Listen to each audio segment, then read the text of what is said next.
Voici l'humanité au début du XXIe siècle. En 2016, 1% d'entre nous possèdent autant que l'ensemble de tous les autres.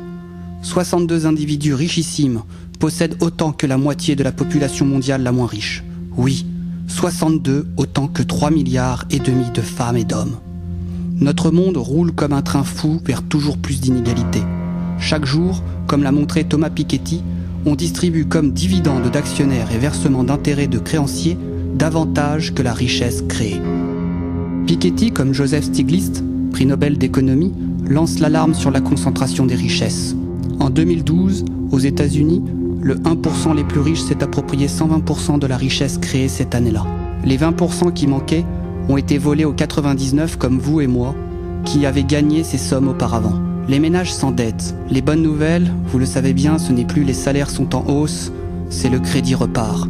Le monde des citoyens moyens et de leurs institutions est en train de devenir complètement insolvable.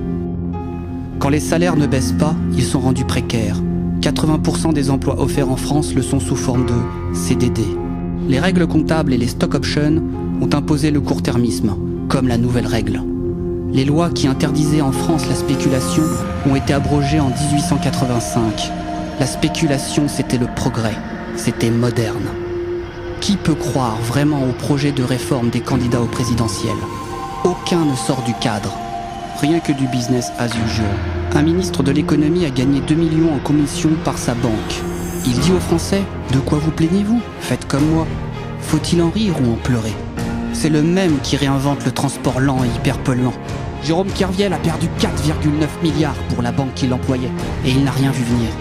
Bizarre, c'est pourtant le SMIC versé pendant 370 000 ans. L'économie est aux mains de prêtres d'une religion féroce qui prêchent que l'actionnaire d'une firme est tout, et ses clients et ses employés rien. Et nous nous taisons.